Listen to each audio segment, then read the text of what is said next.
Kia ora koutou and welcome to 3-Minute Board Games reviewing the various spirits from Spirit Island.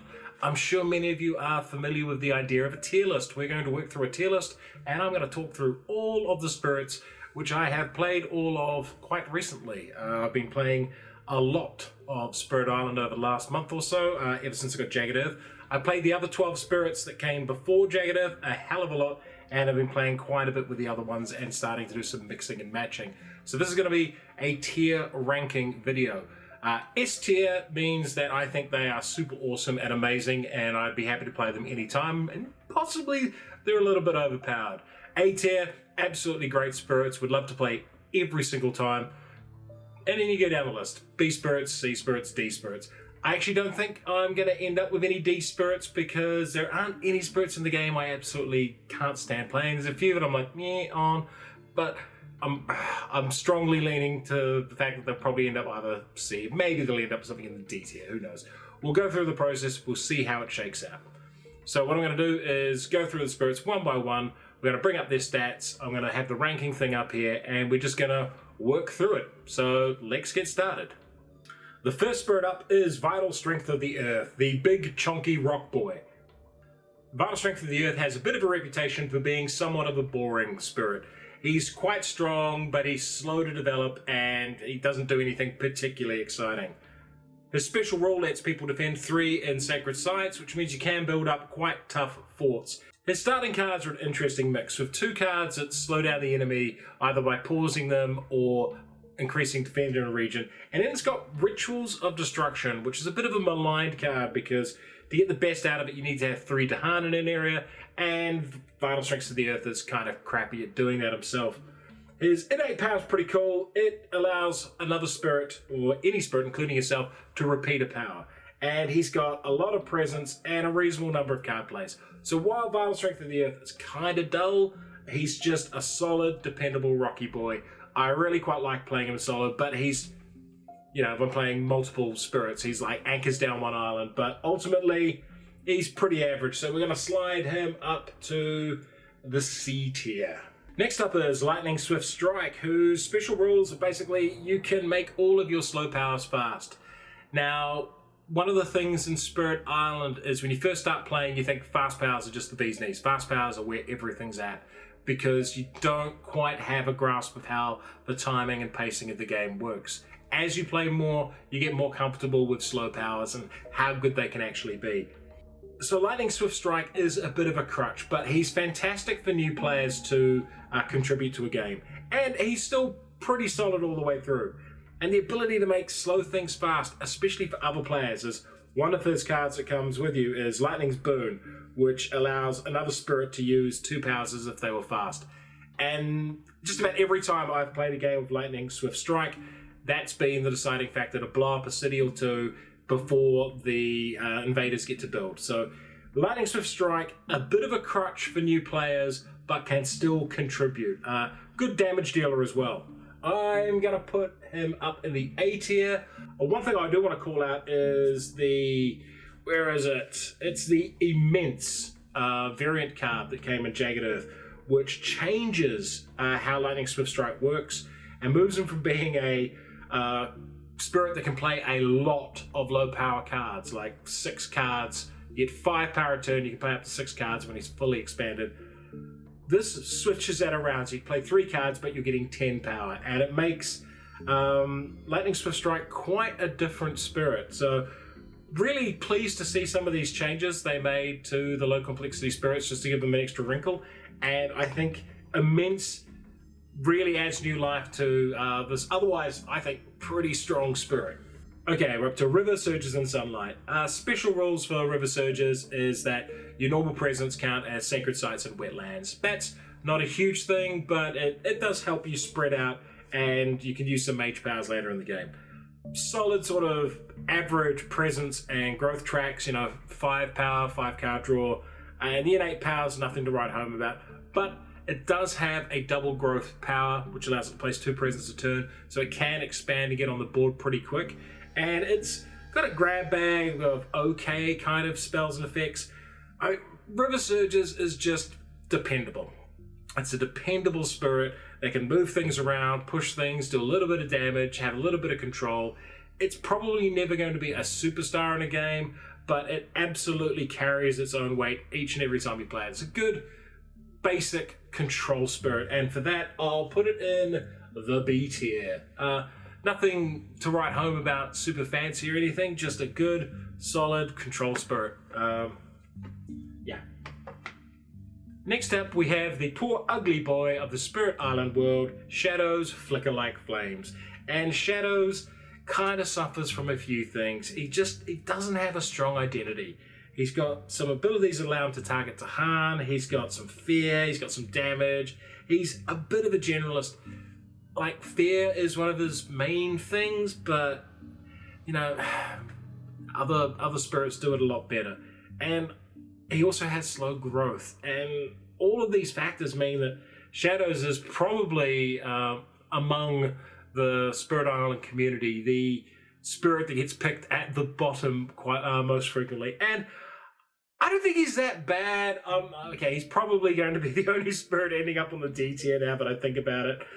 There's been some effort made to buff him up by adding in 4 different versions of his special rules, so you can have a mix and match with those. The one I quite like is the one that allows you to target any region, and that's quite cool if you're playing a 4-player game and you really need to do an effect on the other side of the board.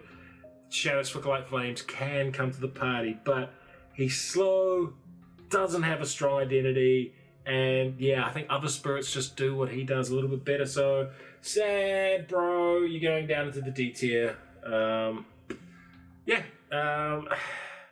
I want to like him more than I do. I want to stick up for him. Like, I have had fun playing him, but ultimately he does, when he's there, you think, oh man, I wish someone else was doing his job instead.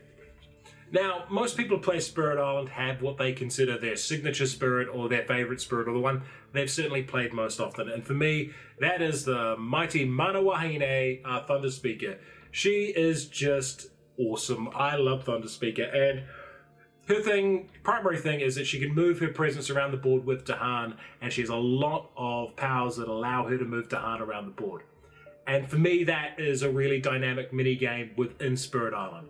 It means that you're playing as the general of the Dahan army more than you are a nebulous, ethereal spirit type. And for that, I really, really like her. And she's got a bunch of powers that allow her to move around Dahan and to protect him during battles. And then she's got manifestations of power and glory. And this is a effect that you can multiply the damage of Dahan by the amount of presence you've got there. So if you manage to get like 4 or 5 Dahan into an area with 3 or 4 presence, you are talking a lot of damage. And with her innate powers that allow you to move troops around, you can move them into one area earlier in the game using other powers, fight during the fast phase, and then slow power them out of there into another area to deliver manifestations of power and glory. She can wipe out 2 whole areas in one turn with one army. And yeah, I think she's a fast-growing spirit. She brings the Dahan into the game like no one else. And while she's not going to be throwing around a lot of big, bad major powers, she can do consistent damage if you keep those Dahan alive. She's really good with other spirits like River Surges and Sunlight, who can create more Dahan and move them around for you, so you're not having to do all the movement yourself. And yeah, just generally strong, dependable spirit who I'm happy to take anywhere, and she's going up into the S tier. And for a very different type of spirit, we have a Spread of Rampant Green. Now, Spread of Rampant Green is a very defensive spirit. Their ability allows you to move presence from sacred sites, which you're probably going to be building in jungles and wetlands based on their restrictions. And you can just stop the invaders from building up in those areas. And that is a really, really strong ability to slow down the invaders while the rest of your team powers up. Now, Spread of Rampant Green's probably not going to be throwing around a huge amount of earth-shattering powers themselves, but they make their team a lot stronger. And they have one power in particular, the Gift of Proliferation, and that allows another spirit to add one of their presence to the board. Now, if you've got a slow-building spirit that only gets down 1 presence a turn, this is an amazing power because it allows them to ramp up and start slinging stuff around really quickly. Spread of Rampant Green is the base player of the spirits. You're not going to be drawn to them you know, because you want to be the star of the show, and you're not going to go, oh wow, that's amazing what's happening there. But you'll notice when they're not there, and their contribution just pulls and ties everything together. So very much a team player's spirit, and I think Spirit of Rampant Green is S tier. Like, the ability to just power up other spirits quickly, the ability to slow down the invaders so everyone else can charge up. I mean, you're not playing glory role when you play Spirit of Rampant Green, but you are contributing massively to defeating the invaders. Next we have Ocean's Hungry Grasp, which is one of the weirder, more unusual spirits in the game. So Ocean's Hungry Grasp, their thing is they place presence into the oceans, and oceans act as a new space. So normally the oceans are just an empty space that you only use for determining whether the invaders can land on the island. Ocean's Hungry Grasp turns those into a terrifying place for the invaders to be. And normally the coasts are where the invaders get strongest because it's a place they can always reinforce from. Ocean's Hungry Grasp sort of slows that down. Now, I personally have a hard time playing Ocean's Hungry Grasp, and I'm not entirely too sure why. But I've seen other people play Ocean's Hungry Grasp a lot better than I'm capable of doing. It's like a really cool rhythm here with how you push your presence out and then pull it back out. Drowning invaders to get more power, because their actual power track is really slow, so you need to get and constantly be cycling and burning stuff in order to build up power to do things on your turn. For me, Ocean's Hungry Grasp just has never really clicked, so I'm going to put them in the C tier. I understand they're probably stronger and better than that, and people are out there going, oh my god, this is one of the strongest spirits, how dare you, sir. And to that I say, yeah, they just don't work for me. I think I'm probably going to play a bunch more games on the app with Ocean's Hungry Grasp to like try and get my head around them, because at the moment they just don't click. And that brings us to Bringer of Dreams and Nightmares, who is a very different spirit. You see, most of the game you're going to be trying to damage the invaders and blow up their cities and blow up their towns, but Bringer of Dreams and Nightmares can't do that. Every time they do damage, it's converted into fear, which generates fear cards. Now, fear is another way to win the game. A lot of fear cards is really good. It has debilitating effects on the invader and makes it easier for them to win. But those forces are still on the board, and that can be problematic, because you can do a whole bunch of damage, generate a bunch of fear cards, but if there's still 3 cities in an area, they're gonna keep blighting and they're gonna keep hitting you.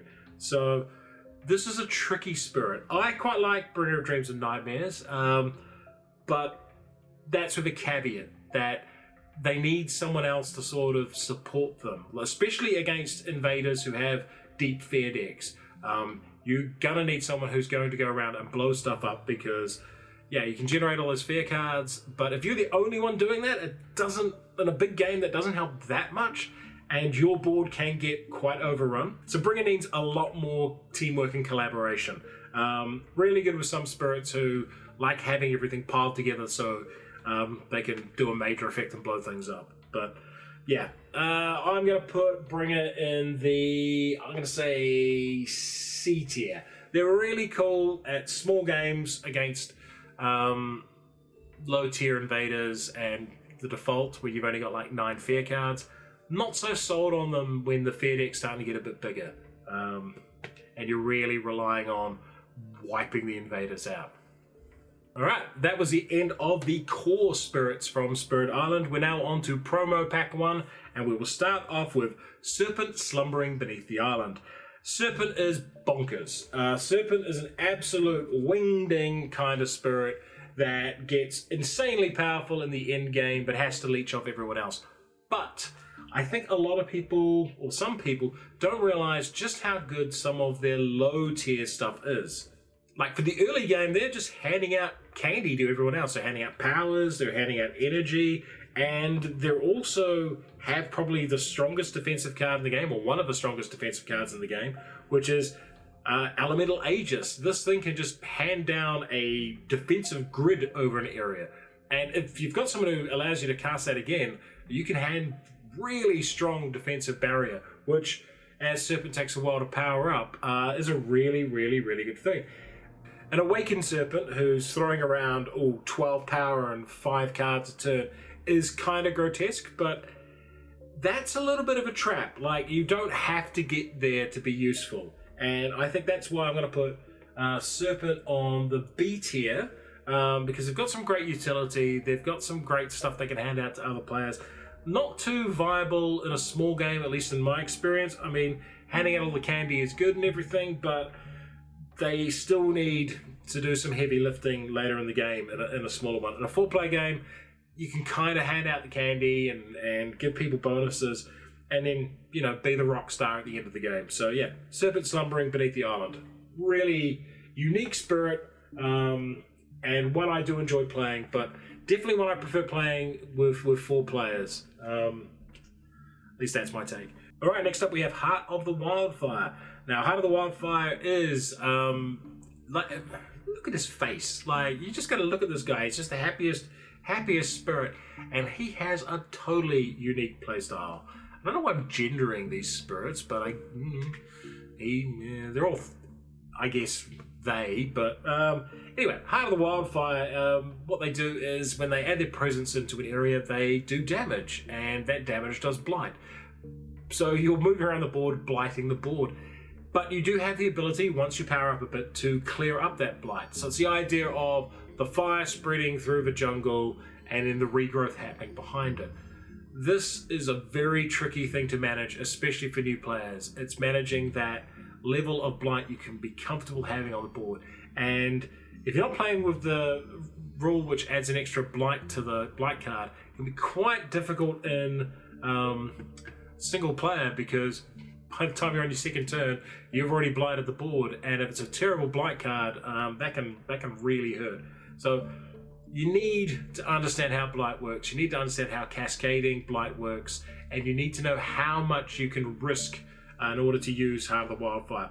But once you get the hang of it, the ability to blow up cities during your growth phase is something quite unique and something very special. And Heart of the Wildfire is just a super fun spirit to play. Just, yep, you're gonna roam around the island, blow stuff up, and just make the invaders' lives miserable. And I have seen Heart of the Wildfire blow up the last city we needed to win in the growth phase, and that is something very cool. So Heart of the Wildfire, definitely one for people who like seats of the pant gaming. I'm going to put them in the B tier because they are really cool, they can be incredibly powerful, but you really have to know how to manage blight. And if you get struck with some pretty bad events or just a bad blight card, you can really regret taking Heart of the Wildfire. Next we have the 2 spirits from Branch and Claw, and we're going to start with Sharp Fangs Beneath the Leaves. Sharp Fangs Beneath the Leaves is one of my favourite spirits for much the same reason as I like Thunderspeaker. You're a roving pack of wolves moving the animal tokens around the board and eating all the colonists, and that is a great time. Sharp Fangs does have some pretty critical weaknesses. It doesn't get super powerful in the end game. It stays pretty consistently good throughout the whole game, but you're probably not going to be slinging a lot of major powers, maybe one every second turn towards the end of the game. You also have a hard time influencing areas that have blight, so some blight management or the ability to push blight around or remove it is quite helpful, because if you end up with half of your board blighted, it's really hard to get back in there because you can't gather and move animals into blighted areas. But Sharp Fangs is capable of doing a hell of a lot of damage and being the island's firefighter. So some spirits are quite defensive and they occupy their board and hunker down. Sharp Fangs, you can kind of move about everyone's boards, just going where the animals are and being a roving attack party. Quite vulnerable to events though, and there's at least one event that has to be taken out of the game in Jagged Earth if you're playing with Sharp Fangs Behind the Leaves, because it's just a bit rubbish to lose all the animal tokens on the first turn. And because of the sort of generalship and the way you play Sharp Fangs, moving around the board and just eating people and eating faces, I'm going to put them in the A tier. I really like Sharp Fangs, one of my favorites. If I'm not playing Thunderspeaker, I'm quite likely to end up playing Sharp Fangs. So your biases are showing. Next we have Keeper of the Forbidden Wilds, and Keeper he's quite boring, to be honest. Like, he's really strong. Like, goes up to 9 power, 5 cards, and has some pretty strong innate abilities, and can just build a defensive wall that stops people invading and just gets powered up and powered up and powered up. And by the time you're at end game, can be slinging around some pretty strong stuff. Doubles really well with Spread of Rampant Green. Now, when I said Spread of Rampant Green is great for powering up other spirits, I was kind of thinking of Keeper when I was thinking about that, because super, super powerful in the end game. Just a slightly dull experience to play, but I'm going to put them in the S tier, because I think Keeper of the Forbidden Wilds, with all its defensive ability and the ability to sort of just at the end of the game be slugging out those major powers, sometimes 2 a turn, really, really strong spirit. Just, maybe a little dull.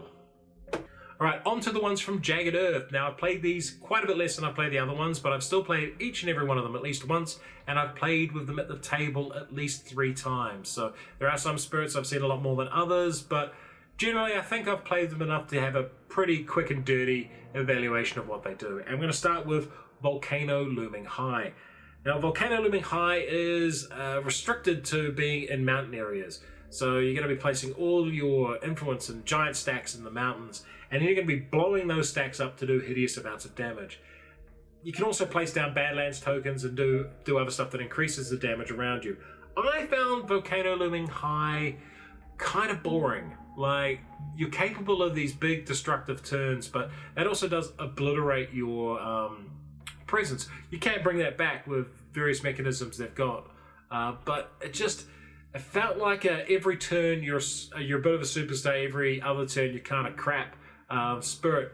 And yeah, I think there are more interesting spirits to play. Like, if you want big damage, you can go for a high power spirit. I guess by the time you set up for Volcano and you're really doing damage, the big heavy spirits are also slinging around things. So I don't know if this is one particularly for me. I'm going to put them in the D tier.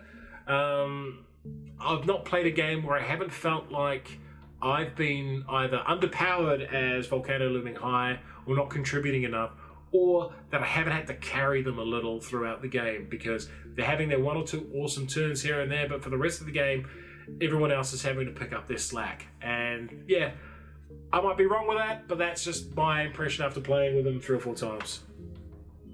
Next up, we have the boss god himself, Shifting Memory of Ages. Yeah, I'm just going to put this guy straight in the S tier and then start talking to you as to why. Major powers are amazing. A lot of major powers are even better when you can use the below-the-line stuff that has all the correct elements. And Shifting Memory of Ages can just get those things out straight away. So, in a couple of games I've played with them, there's been a major power that they've gotten like turn 1 or 2, and they've started slinging it around really early, and it's been really, really significant. One was, I think, on about third turn of a game, we raised up another part of the island. So we had, playing a 4-player game, we raised up a 5th part of the island, and what that meant was that when all of the blight actions and that happened, the ravage actions and stuff, they would happen on 4 of the 5 boards, our choice. And that is huge. That is a really, really, really strong thing. Another thing about Shifting Memory of Ages is they hand out powers like candy to other people. So not only are you supercharged and you can get big stonking powers out really early in the game, you're handing them out to your friends as well. And yeah, it's just a really powerful combination of effects to be able to get really strong powers early in the game. And if you get a great draw, it can be super decisive. Like, you can tell by turn 2, okay, I think I've got this in the bag because I've got something I can sling around every turn that is going to cause horrific damage. And yeah, Shifting Memory of Ages, really easy to play too. Like, just draw 4 major powers, look at one that looks cool, and just hammer it. Next up, we have Grinning Trickster Stirs Up Trouble. And Grinning Trickster deserves several mentions for having probably 2 of the best titled cards in any game ever. Over Enthusiastic Arson and Unexpected Tigers. And Trickster is like actually a pretty good spirit all round. Does a lot of cool stuff, but their real trick is Let's See What Happens. And that is an ability that allows you to target a region and just turn a card over from the Minor Power deck. And that can be really, really big. We've had it remove Blight very early in the game in a blighted area, which has stopped the Blight card from being revealed. We've had it just blow up cities. We've had it push things out of areas that were about to be ravaged. It can be really, really good. We've also had it like backfire on us.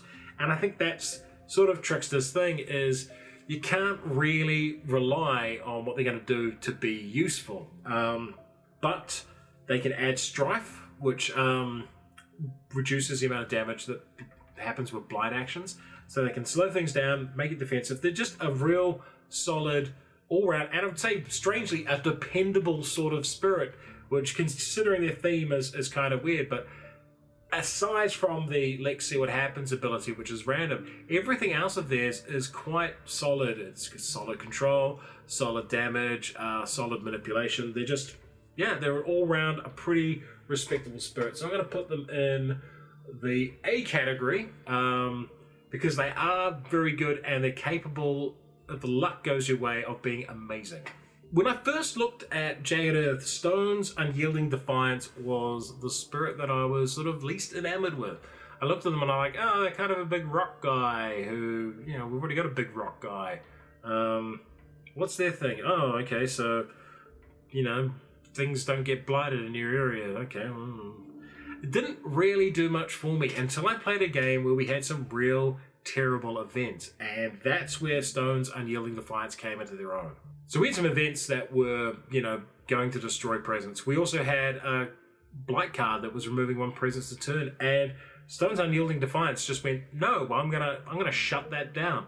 Like, they got quite defensive. They put down a lot of their powers principally just to get the icon so they could do that, and they were spending a lot of minor power so they had leftover energy so they could stop that. But they pretty much shut down the Blight card by themselves, and we would have lost otherwise. So Stone's Unyielding Defiance just went, no, we're going to hold the line and we're not going to give up. And I got a newfound respect for this spirit after that game, because they single-handedly kept us in what was a pretty rubbish game up until that point. So yeah, definitely one that isn't like super flashy. You're not going to look at it and go, wow, I can't wait to do those things. But you'll get hit by an event card, or you get hit by a bad Blight card, and you'll just go, oh, thank goodness they're on the team. So I'm going to put them in the B tier. I think they're really solid. They're a dependable spirit, but they keep you in bad games. And I think they're going to be one... So I haven't tried them with very high-level invaders yet. I think they're going to be one that really comes into their own when you're dealing with high-difficulty adversaries who are dropping lots and lots of stuff on the board and are going to blight a whole bunch of things, because they'll keep you in the fight those extra couple of turns that you'll need to be able to finish them off.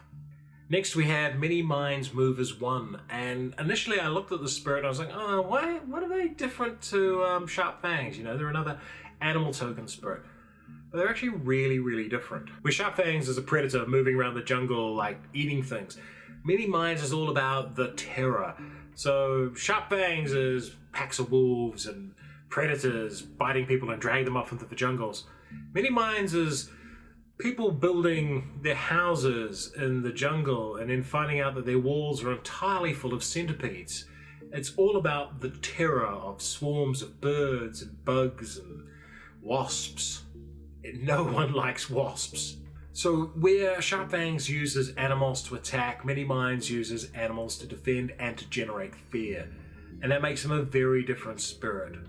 Again, they're vulnerable to events and actions that destroy animal tokens. They can bring some down, but they do expend animal tokens themselves for a couple of their effects, which I think makes them a little bit more vulnerable than Sharp Fangs. They have a lot more versatility at moving the animals around the board than Sharp Fangs does as well. But I think these two spirits are always going to be compared and contrasted because they both rely on the animal tokens and are both different ideas of how an animal spirit would work. For me, I'm going to put them in the B tier. I don't think they're quite as dramatic and vigorous and violent as Sharp Fangs, but they're a real solid, dependable, fear-generating, defensive, controlling spirit. They don't have a huge amount of power or card draws. They're okay. They're mostly going to be slinging minor powers and using their spirits. And I don't think they've got a huge high ceiling when they're in a game of how dramatic an impact they will have. But they're a solid, dependable spirit that will Well, except for that vulnerability to losing their animal tokens. That's really what's stopping them from getting up to the A, B tier, S tier, is just animal tokens can be so damn vulnerable to the event deck. I guess if you're not playing with events, they'd probably be an A or an S, but because the events can just blow up so many of the animal tokens, it can just expose you a little bit.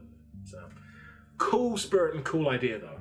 Here we are with Lure of the Deep Wilderness, who I sometimes refer to as the Candy Man, because he owns a candy shop in the middle of the island and says, "Come to the middle of the island, we have candy," and then eats everyone who turns up.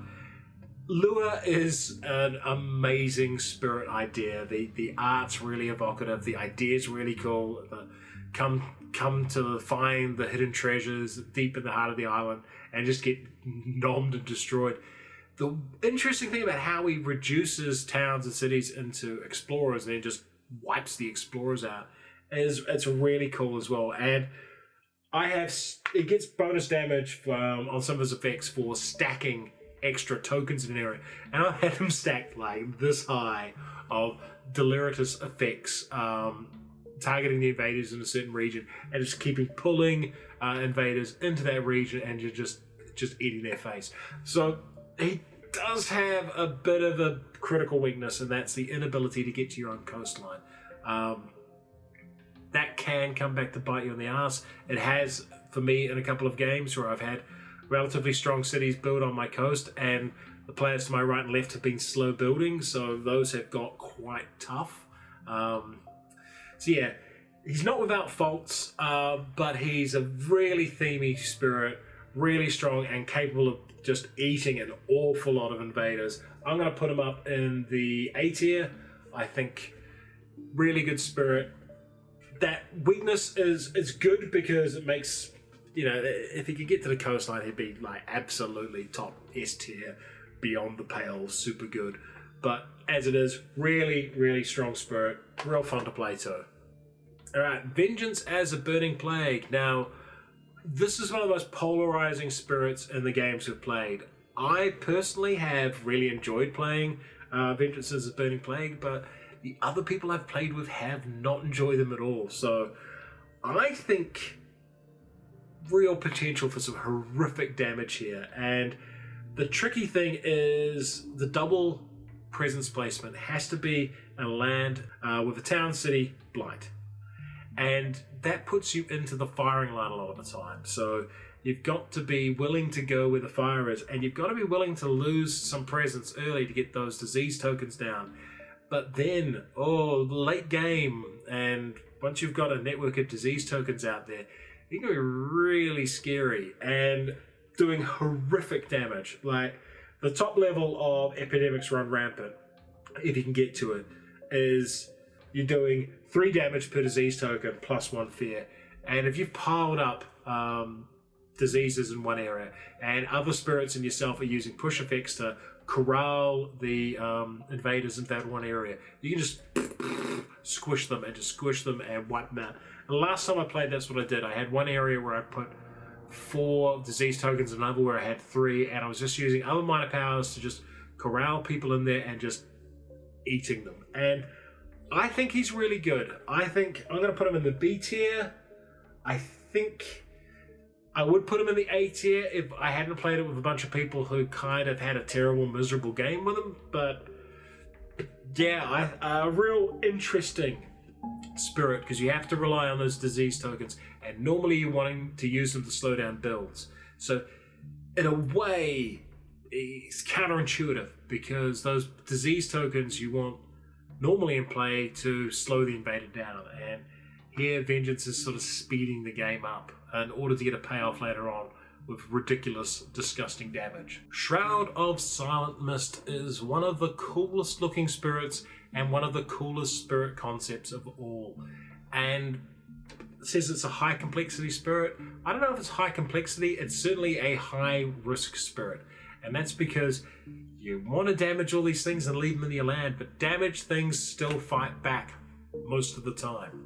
And that's the knack with using Shroud of Silent Mist, is that you've got to have this power generation, a fear generation caused by all of these damaged buildings around, because the trick with them is nothing in your area of influence regenerates at the end of the turn. So you hit a town for 1 damage, it stays damaged, and that generates some fear and it generates some power for you in the end phase. So you want to have this network of busted and dilapidated towns around.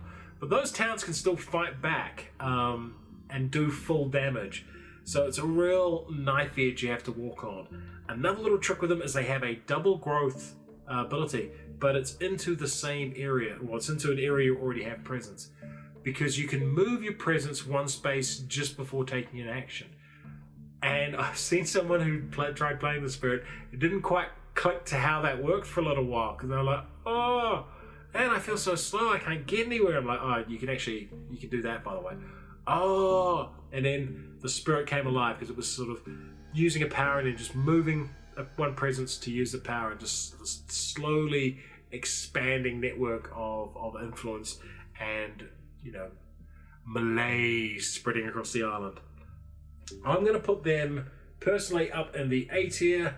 I think they're really cool. I think they're hard, they're challenging, but the fear you can generate with them, just at the end of each turn getting that extra 5 fear if you're doing it well, is great.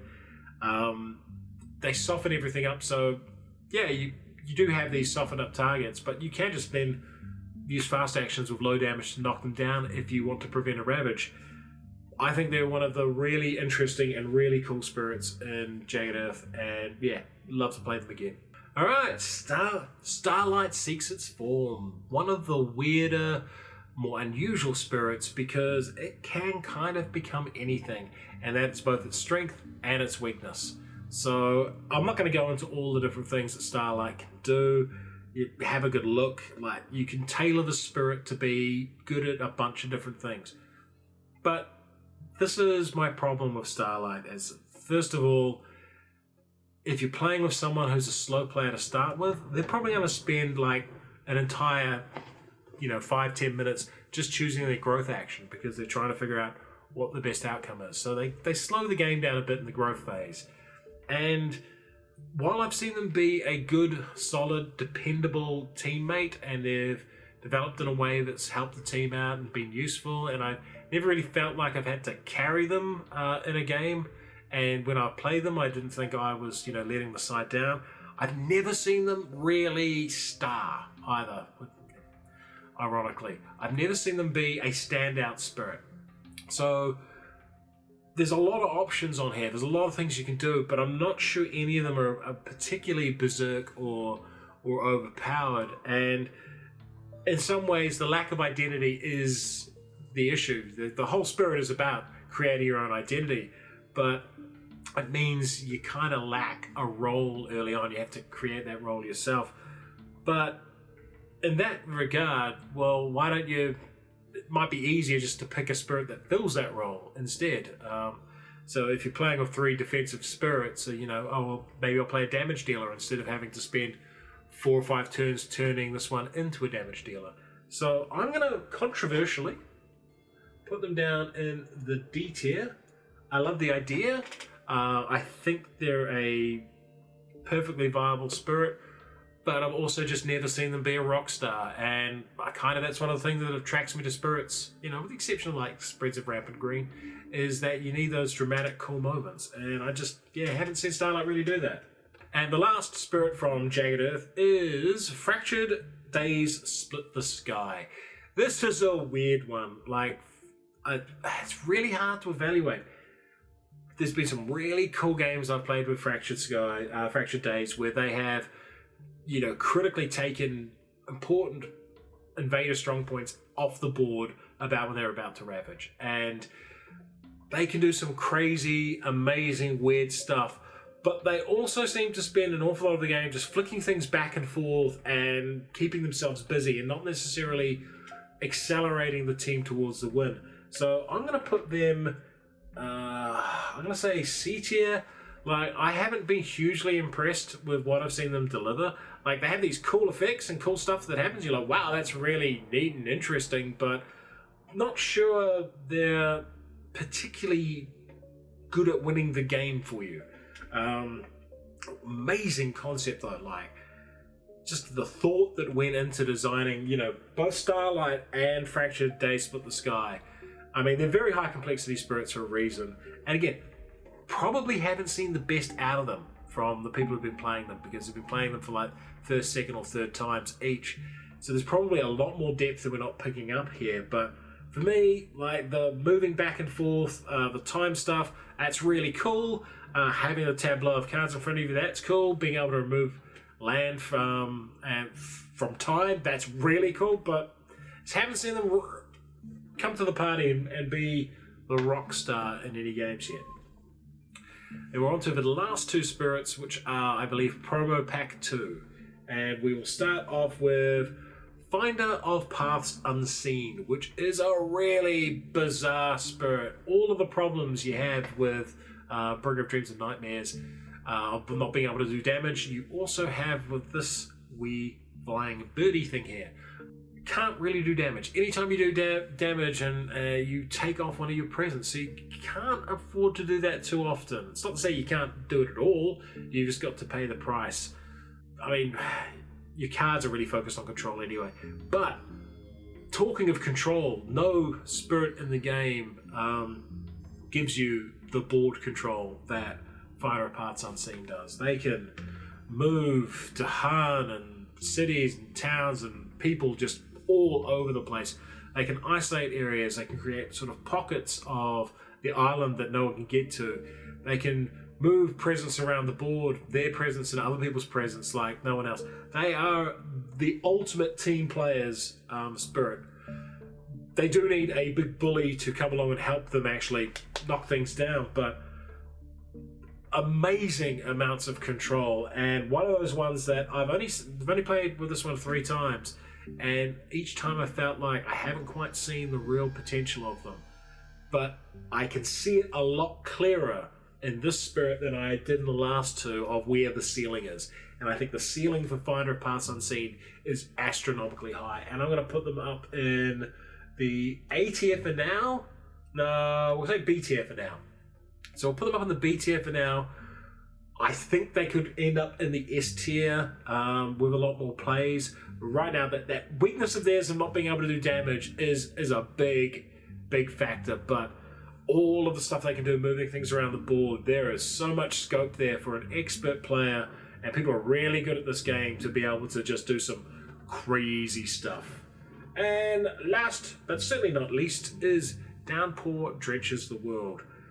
This is one of those spirits, when you first look at it, you're like, oh, okay, I'm going to have to discard cards, I'm all about water damage and what's going on here.